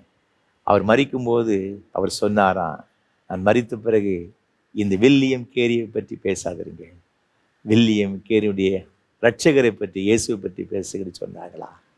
அவர் பெருகணும், நான் சிறுகணும், அவர் பெருகணும், நான் சிறுகணும். இதுதாங்க ஊழியம், இதுதாங்க ஊழியம். இன்றைக்கு எத்தனை பேர் ஆண்டவருடைய வார்த்தைக்கு செவி கொடுத்து அதை நிறைவேற்றுவதில் உண்மையுடையவராக இருக்கிறீங்க? போ அல்லது அனுப்பு என்று வேதம் சொல்லுகிறார்களே, நம்மை அர்ப்பணித்திருக்கின்றோமா? கர்த்தருக்காக ஏதாயும் செய்திருக்கிறோமா? நாம் யோசித்து பார்க்கணுங்க. எத்தனையோ மக்கள் இயேசுலாம் வாழ்ந்து கொண்டிருக்கிறாங்க, கர்த்தரை ஆராதிப்பதற்கு இடமில்லாமல் வாழ்ந்து கொண்டிருக்கிறாங்க. நாம் என்ன செய்து கொண்டிருக்கிறோம்? யோசித்து பாருங்க. இங்கு வேதம் வசனம் சொல்லுகிறது, மனிதனுக்கு செவி கொடுப்பதை பார்க்கிலும் தேவனுக்கு செவி கொடுப்பது எவ்வளோ ஒரு மேன்மையானது, எவ்வளோ ஒரு மேன்மையானது. தேவனுக்கு செவி கொடுப்பது நியாயமல்லவோ என்று சொல்லுகிறது அவன் விதத்தில் பார்க்கிறோம். ஆண்டவருடைய ஊழியத்தை செய்கிறது தான் மேன்மையானது. மூன்றாவதாக ஒன்றை குறித்து நான் சொல்லி நிறைவு செய்ய விரும்புகிறேன். உன் பொருளாலும் உன் எல்லா விளைவின் முதல் பலனாலும் கர்த்தரை கனம் பண்ணு. அப்பொழுது உன் களஞ்சியங்கள் பூரணமாய் நிரம்பும், உன் ஆலைகளில் திராட்சரசம் புரண்டோடும். மூன்றாவதாக ஆண்டவர் சொல்லுகிறாரு, உன் பொருளாலும் உன் எல்லா விளைவின் பொருளாலும் ஆண்டவரை கனம் பண்ண. ஆண்டவரை கனம் பண்ண எப்படி கனம் பண்ணா? தேவன் நமக்கு தந்திருக்கின்ற ஆசீர்வாதங்களை ஆண்டவருக்கென்று நாம் என்ன செய்யணுமா? கொடுக்கணுமா? அதைத்தான் மல்கியா தீர்க்கதரிசி புஸ்தகத்தில் ஆண்டவர் இவ்வாறாக சொன்னார். 3ஆம் அதிகாரத்தில் 10ஆம் வசனத்தை வாசித்து பார்க்கும் பொழுது, என் ஆலயத்தில் ஆகாரம் உண்டாயிருக்கும்படி தசம பாகங்கள் எல்லாம் பண்டகசாலையிலே கொண்டு வாருங்கள். அப்பொழுது நான் வானத்தின் பலகணிகளை திறந்து இடங்கொள்ளாமல் போக மட்டும் உங்கள் மேல் ஆசீர்வாதத்தை வர்ஷிக்க மாட்டேனோவென்று அதனால் என்னை சோதித்து பாருங்கள் என்று சேனைகளின் கர்த்தர் சொல்லுகிறார்.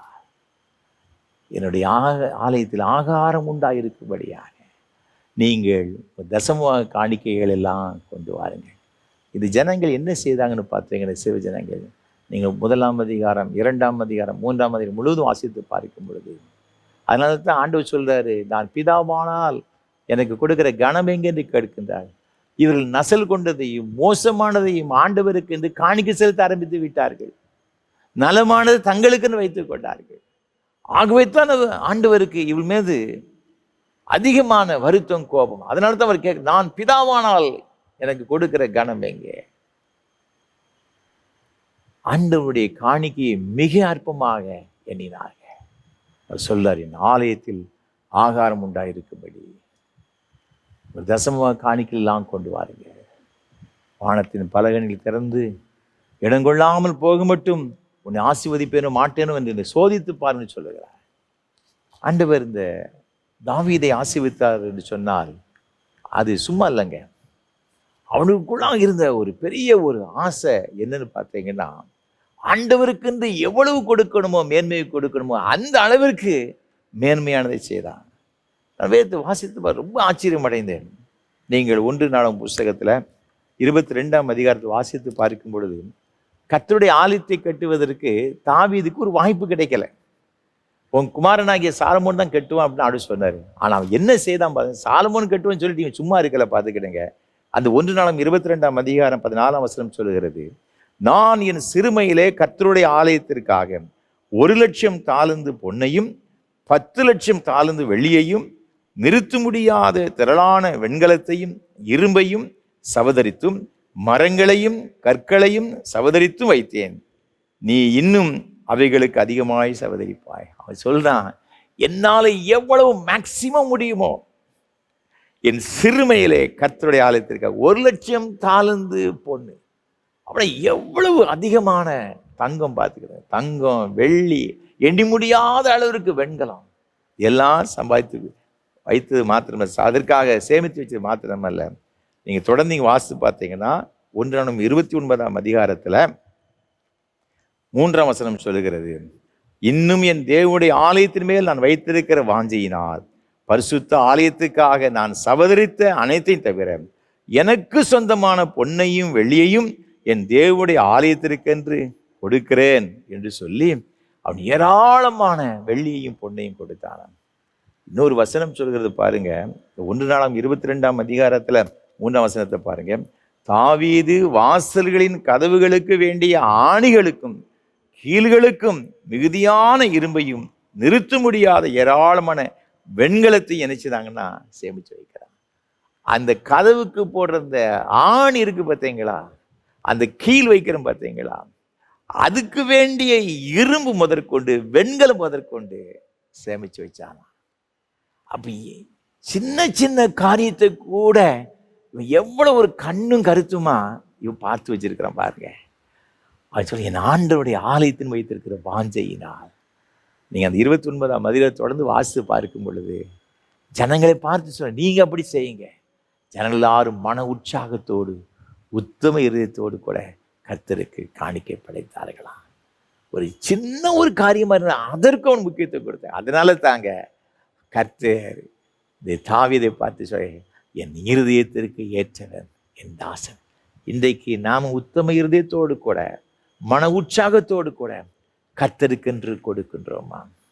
நாம நல்ல ஜெபம் பண்றோம், நல்லது தாங்க. வேதம் வாசிக்கிறோம், நல்லது தாங்க. ஆலயத்துக்கு ஒரு நல்லது தாங்க. ஆனா நமக்குரியதை கர்த்தருக்கென்று உற்சாகமா நம்ம கொடுக்கிறோமா? தேவன் அதையே எதிர்பார்க்கிறார். இவன் கேட்கலங்க. ஆண்டவர் சொன்னார், உனக்கு என்றென்றைக்கும் உன்னுடைய சந்ததியில் ஒரு விளக்கை கட்டளையிடுவேன். இவன் சந்ததியில் தாங்க ஆண்டு விளக்கு கொடுத்தாரு. சமாரியாவில் ராஜா வந்தாங்க. ஆனா அவங்களுக்கு சில ராஜாக்களுக்கு பிறகு சில ராஜா மாறி மாறி போனாங்க. ஆனா யூதா தேசத்துல மாத்திரம்தான் தாவீது வம்சத்துல அந்த ராஜாக்கள் வந்து கொண்டே இருந்தார்கள். உங்களுக்கும் விளக்கை கட்டளையிடுவார். உங்க சந்ததியை ஆசீர்வதிப்பார். உங்களுடைய பிள்ளைகளை குறித்து, உங்களுடைய சந்ததிகளை குறித்து வேதனையோடு கூட இருக்கிறீர்களோ, ஆண்டவருடைய சமூகத்துல, ஆண்டவரே என்னை தாழ்த்துகிறேன் ஐயா, நான் எந்தெந்த காரியத்திலெல்லாம் நான் தவறு செய்திருக்கின்றேனோ அதை திருத்திக் கொள்ள எனக்கு உதவி செய்யும் ஆண்டவரே என்று சொல்லி எங்களை அர்ப்பணித்து ஆண்டவருடைய சமூகத்துல ஆண்டவர் உணர்த்துகிற காரியங்களை சரி செய்து தேவனுக்கு நம்மால் இயன்றதை நமக்கு கொடுத்து அவருடைய சமூகத்து உத்தம இருத்தோடு கூட வரும் பொழுது நிச்சயமாய் மேன்மையான ஆசீர்வாதங்களை பெற்றுக்கொள்வீர்கள். இன்றைக்கு நாம் எவ்வாறு கனப்படுத்தி கொண்டிருக்கிறோம்? திருச்சபையாக கர்த்தரை கனப்படுத்துகிற விதமாக குடும்பமாக கனப்படுத்துகிறோமா? கர்த்தருடைய வேலைகளை ஊழியங்களை நம்மால் இயன்ற மட்டும் செய்து கனப்படுத்தி கொண்டிருக்கிறோமா? அது மாத்திரமல்ல, தேவன் நமக்கு இந்த ஆசீர்வாதத்தை கர்த்தருக்கு கொடுத்து கனப்படுத்தி கொண்டிருக்கிறோமா? நாம் சிந்தித்து நம்மை தேவ சமூகத்தை அர்ப்பணித்து நாம் செயல்படுவோம். மேன்மையான ஆசீர்வாதங்களை பெற்றுவோம். அப்படிப்பட்ட கிருபைகளை கர்த்தர் தாமே ஊர் தருவாராக. ஆமென். அர்ப்பணிப்பின் பாடலாக கீதம் 191, கிறிஸ்தவ கீர்த்தனை 78 பாடுவோம். ஆத்துமமே என் முழு உளமே உன் ஆண்டவரை தொழுதேத்து. கீதம் 191, கிறிஸ்தவ கீர்த்தனை 78 பாடுவோம்.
நாம் ஜெபம் செய்வோம். கிருபை நிறைந்த அன்பின் பரலோக பிதாவே, இது நல்ல ஆசீர்வாதமான இந்த வேலைக்காக நன்றி செலுத்துகிறோம்.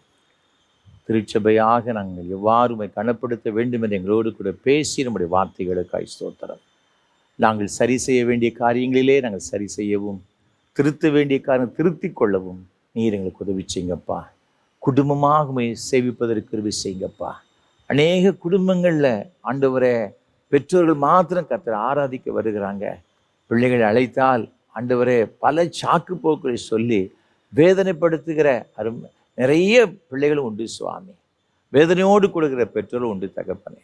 ஒருவேளை நாங்கள் செய்த தவறுகளை தயவாய் மன்னித்து சுவாமி இது பிள்ளைகளை ரட்சித்து ஆண்டவரே நாங்கள் குடும்பமாக சேவிக்க கிருபை தாரும். அநேக குடும்பங்களில் அந்த குடும்பமாய் சேவிக்காத நிமித்தமாக, பிள்ளைகளுடைய பாவத்து நிமித்தமாக, ரட்சிக்கப்படாத தன்மை நிமித்தமாக அநேக பெற்றோர்கள் இரத்த கண்ணீர் வடித்து கொண்டிருக்கிறாங்க. இரவெல்லாம் தங்களுடைய படுக்கையை ஆண்டவரே கண்ணீரால் நனைத்து கொண்டிருக்கிறாங்க. சுவாமி, ஆண்டவரே உமது பிள்ளைகளுடைய இந்த வேதனையெல்லாம் மாற்றுங்க சுவாமி. நாங்கள் இப்பொழுது விரும்புகிறோம் குடும்பமாக உம்மை சேவிப்பதற்கு என்று சொல்லி உமது பிள்ளைகளுடைய அர்ப்பணிப்பை தயவாய் நீர் அங்கீகரித்து உமது பிள்ளைகள் எதிர்பார்த்திருக்கின்ற அந்த அற்புதங்களை இந்த குடும்பத்திலே செய்வீராக.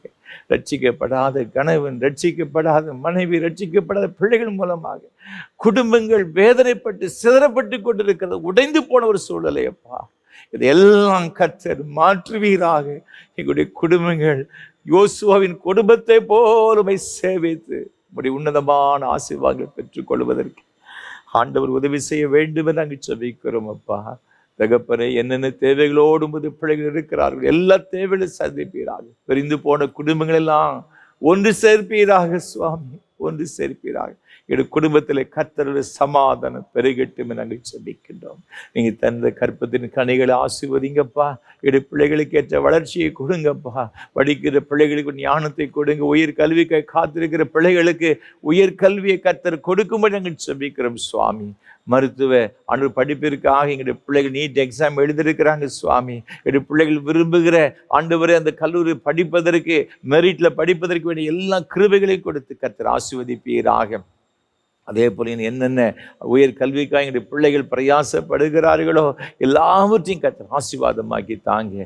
ஏற்ற காலத்தில் நல்ல வேலை வாய்ப்புகளை தாங்க. அயல் நாடுகளில் சென்று பணி செய்ய விரும்புகிற பிள்ளைகளுடைய பிரயாசங்களை கர்த்தர் ஆசீர்வதியும். அயல் நாடுகளில் பணி செய்கிற பிள்ளைகளுக்காக ஜெபிக்கிற ஐயா ஆண்டவரே, அந்தந்த நாடுகளில் இருக்கிற பிள்ளைகளுக்கு இருக்கிற எல்லா ஸ்ட்ரெஸ்ஸும் மாறட்டாங்க ஜெபிக்கிறோம் ஐயா. அவர்களுடைய பிள்ளைகளை கர்த்தர் அந்த தேசத்தில் உயர்த்தும்படியா நாங்கள் ஜெபிக்கிறோம் ஐயா.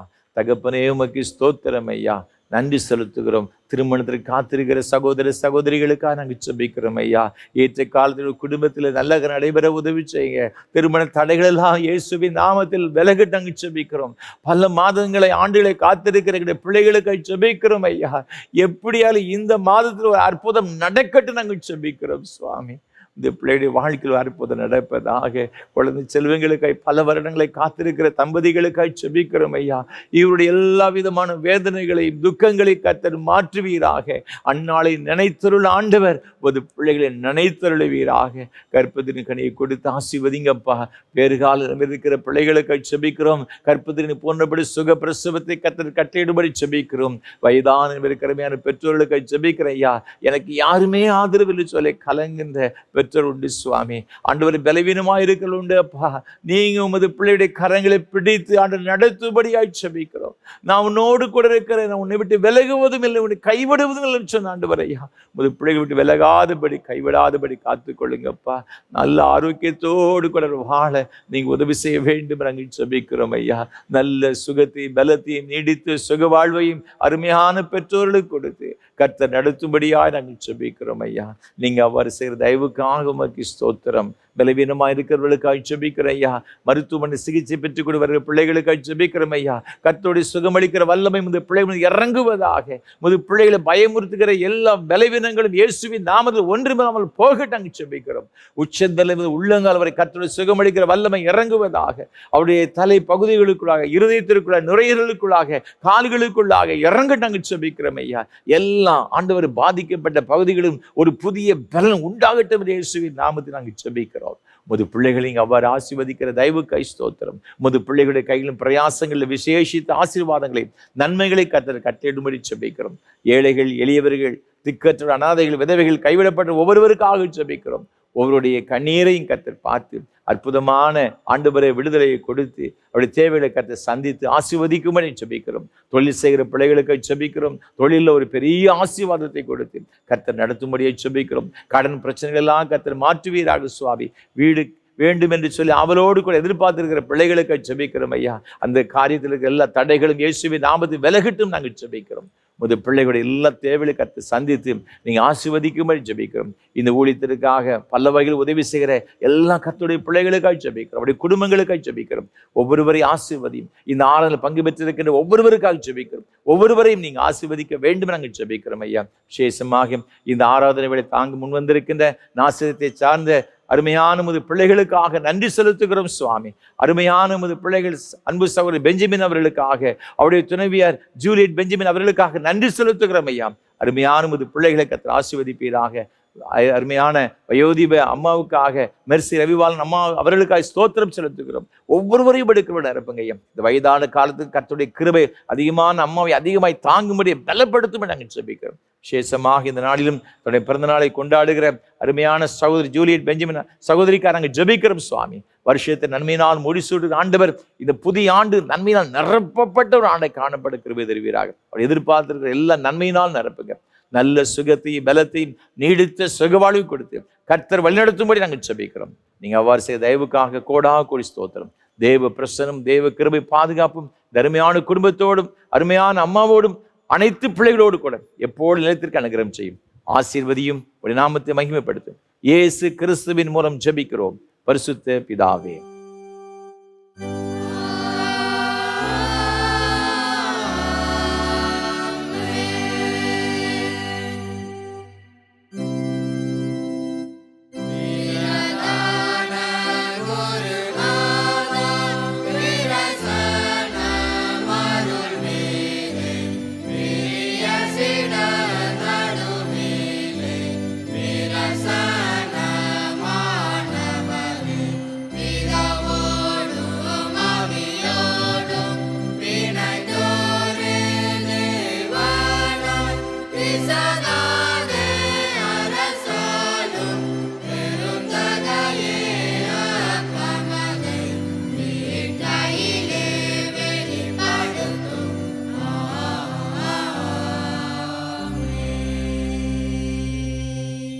கர்த்தர் உங்களோடு இருப்பாராக.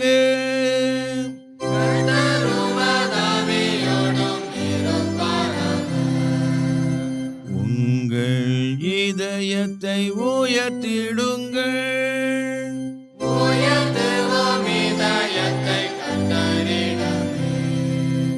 ஸ்தோத்திரம் செலுத்துவோம் தேவனுக்கே.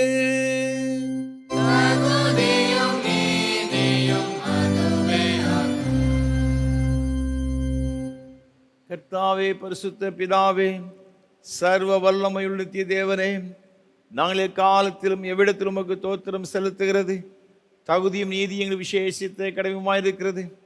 உமது குமாரன் எங்கள் ஆண்டவருமாய் இயேசு கிறிஸ்துவின் மூலமாக நீர் வானங்களையும் பூமியையும் அவைகளை எல்லாவற்றையும் சிருஷ்டித்தீர். மனு குலத்து சாயலாக உண்டாக்கினீர். நாங்கள் பாவத்தில் விழுந்தபோது புது சிருஷ்டி மறுபலனாக நீர் எங்களை மீட்டு கொண்டீர்.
ஆம் பிதாவே, நீர் பரிசுத்த நீர் ஸ்தோத்திரிக்கப்பட்டவர்.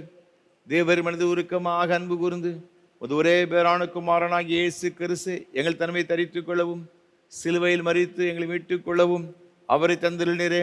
அவர் சிலுவையில் ஒரே தரம் தம்மை ஏகபலியாக ஒப்பு கொடுத்து சர்வலோகத்தின் பாவங்களை நிவர்த்தி செய்வதற்கு நிறைவும் பூரணமும் போந்ததுமான பலியையும் காணிக்கையையும் பரிகாரத்தையும் செலுத்ததும் அல்லாமல் தமது அருமையான மரணத்தை என்றைக்கு நினைப்பூட்டு ஞாபகத்தை நியமித்து தாம் திரும்ப வருமளவும் நாங்கள் அதை அனுசரித்து வரும்படி தமது பரிசுத்த சுவிசேஷத்தில் கட்டளையிட்டாரே.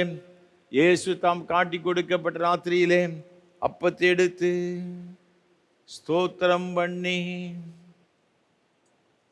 அதை பிட்டு சீசர்கள் கொடுத்து, எல்லாரும் வாங்கி புசியுங்கள், இது உங்களுக்காய் கொடுக்கப்படுகிற என்னுடைய சரீரம். என்னை நினைவுறும்படி செய்யுங்கள் என்றார். அப்படி ராபோஜன பண்ணின பின் பாத்திரத்தை எடுத்து ஸ்தோத்திரம் பண்ணி அவர்களுக்கு கொடுத்து, நீங்கள் எல்லாரும் இதிலே பானம் பண்ணுங்கள், இது பாவ மன்னிப்பு உண்டாம்படி உங்களுக்காக அனைவருக்கு சிந்தப்படுகிற புது உடன்படிக்கைக்குரிய என்னுடைய இரத்தம். இதை பானம் பண்ணும் பொழுதெல்லாம் என்னை நினைவுறும்படி இதை செய்யுங்கள் என்று திருவுளம் பற்றினார்.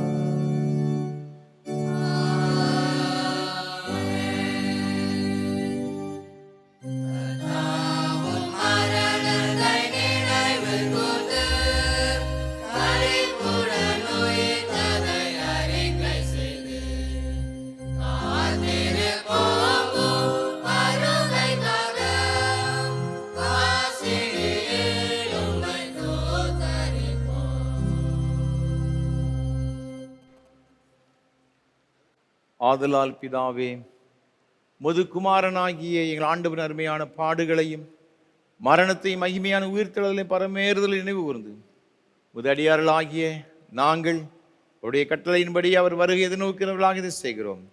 அவரில் நீர் எங்கள் நிறைவேற்றின பூரண மீட்புக்காக உமக்கு நன்றி செலுத்துகிறோம்.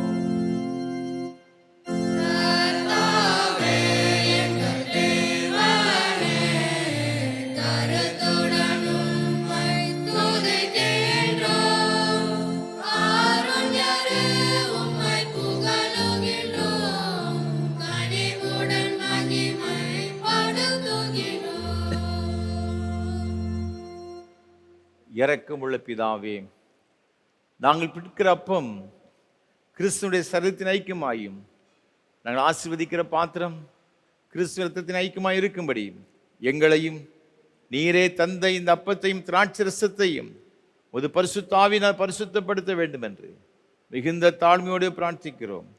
நாங்கள் எல்லாரும் ஆண்டவராகி கிறிஸ்துவில் கூட்டி இணைக்கப்பட்டவர்களாகி விசுவாசத்தில் ஒருமைப்படவும் தலையாகி அவருக்குள் எல்லாவற்றிலையும் வளர்வு கிருபை செய்யும். அவரோடும் பரிசுத்த ஆவியோடும் ஐக்கியமாயிருக்கிற சர்வ வல்லமுள்ள பிதாவாகி உமக்கு அவர் மூலமாய் சகல கனம் மகிமையும் என்றென்றைக்கும் உண்டாவதாக.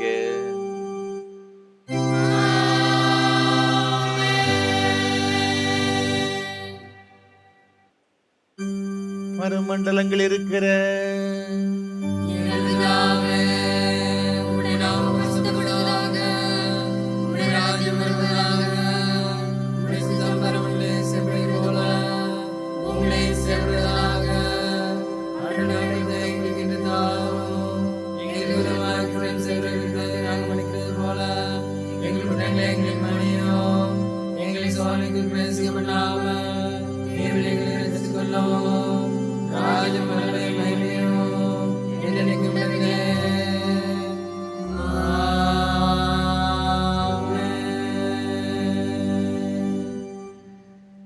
கர்த்தருடைய திருப்பந்தியில் பங்கு பெறுவதற்கு நம்மில் எவ்வளவேனும் தகுதி இல்லை என்று உணர்ந்தவர்களாக நம்மை தகுதிப்படுத்துகிறவர் நமது ஆண்டவராகிய இயேசு கிறிஸ்துவே.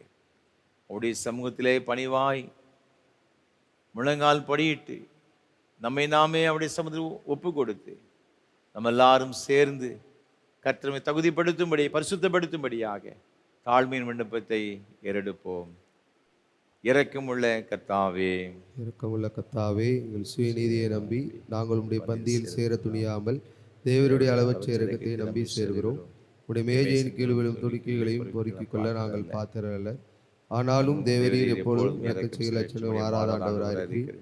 ஆகையால் கிருபையுள்ள கர்த்தாவே, ஒரு அருமையான குமாரனாகிய இயேசு கிறிஸ்து விலைமதியான இரத்தத்தாலும் எங்கள் பாவமுள்ள சரீரமும் ஆத்துமாவும் சுத்தமாகி எப்பொழுதும் நாங்கள் அவருக்குள்ளும் அவர் எங்களுக்குள் வாசமாயிருப்பதற்கு ஏற்ற உதவாய் உடைய சரீரத்தை புசித்து உடைய இரத்தத்தை பானம் பண்ண எங்களை கிருபை செய்தருளும். ஆமென். நாம் பிட்கிற அப்பம் கிறிஸ்துவின் சரீரத்தின் ஐக்கியமா இருக்கிறது அல்லவா?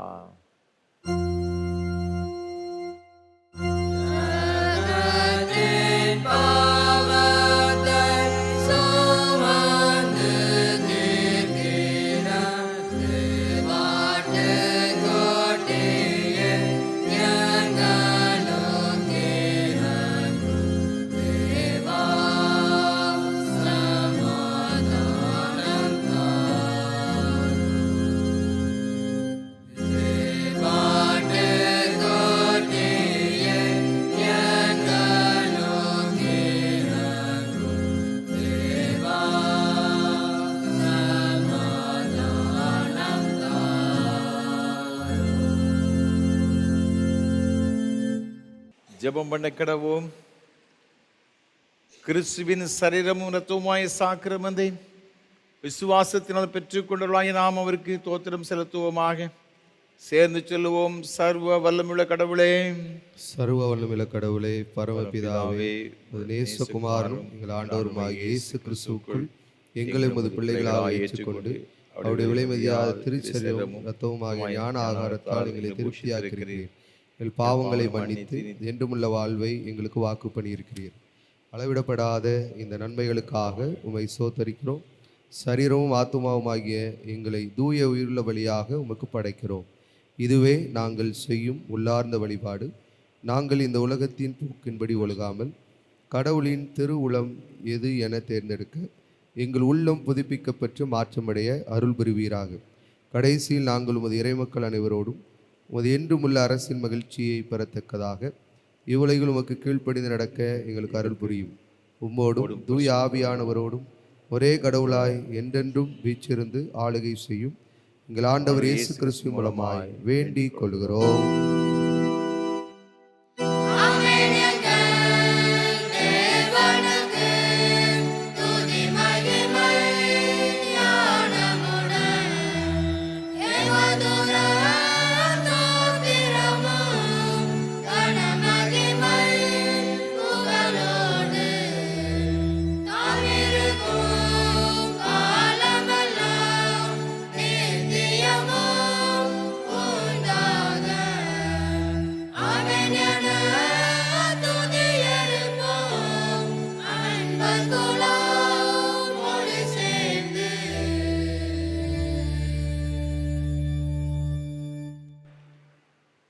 எல்லா புத்திக்கு மேலான தேவ சமாதானங்களோடு கூட இருந்து நீங்கள் தேவனையும் அவருடைய குமாரனாகிய நாதர் இயேசு கிறிஸ்துவை அறிகிற அறிவிலும் அன்பில் நிலைத்திருக்கும்படி உங்கள் இறுதி சிதை காக்கடுவது பிதா குமாரன் பரிசுத்த ஆவியாகிய சர்வ வல்லமுள்ள தேவனுடைய ஆசீர்வாதங்களோடு கூட இருந்து இன்றும் இன்னும் சதா காலங்களிலும் உங்களோட நிலைத்திருக்க கடவது.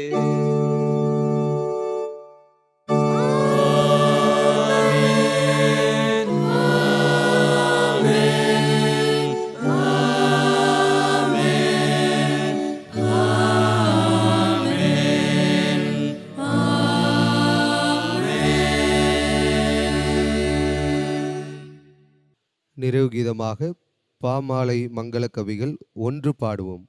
எல்லா நன்மைக்கும் காரணா எல்லாரும் போற்றும் ஆரணா. பாமாலை மங்கள கவிகள் 1 பாடுவோம்.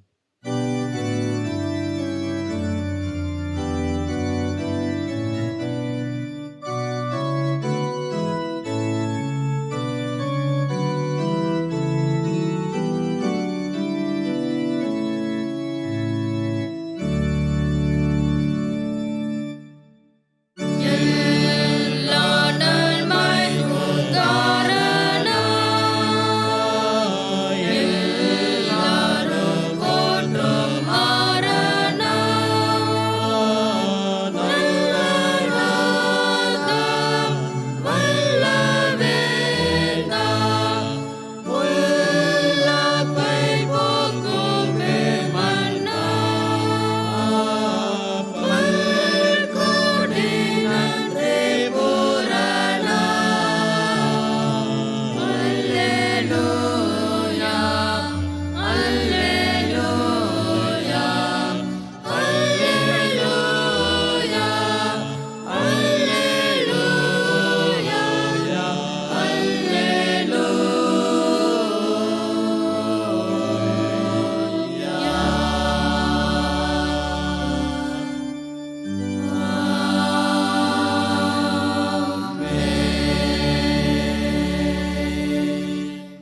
கிருபை நிறைந்த அன்பின் பரலோக பிதாவே, உம்மோடு ஐக்கியம் கொள்ளும்படியாக உம்முடைய திருப்பந்தியிலே பங்கு பெறும்படியாக கொடுத்த எல்லா நல்ல ஈவுகளுக்காக உமக்கு ஸ்தோத்திரம் அப்பா. மத்தியிலே பிரசனாக இருந்து எல்லாரையும் ஆசீர்வதித்தீரே, அதற்காக ஸ்தோத்திரம். தொடர்ந்து வருகிற நாட்கள் ஒவ்வொன்றும் எங்கள் ஒவ்வொருடைய வாழ்க்கையிலும் ஒரு ஆசீர்வாதம் நிறைந்த ஒரு நாட்களாக அமைய கிருபை தாரும். என்னென்ன தேவைகளோடு எதிர்பார்ப்புகளோடு உடைய பிள்ளைகள் பங்கு பெற்றார்களோ இந்த ஆராதனையிலே ஒன்று கூட குறைவில்லாமல் இல்லாமல் சம்பூர்ணமை பெற்று அனுபவிக்க கர்த்தருக்கு பெரிய சாட்சியாக இருக்க கிருபை செய்யும். ஆசீர்வதியும், உடைய நாமத்தை மகிமைப்படுத்தும். மீட்பர் இயேசு கிறிஸ்துவின் பரிசுத்த நாமத்தை ஜெபிக்கிறோம் தூய பிதாவே, ஆமென். கர்த்தரோடு இருப்பாராக. தேவ சமாதானத்தோடு சென்று வாருங்கள்.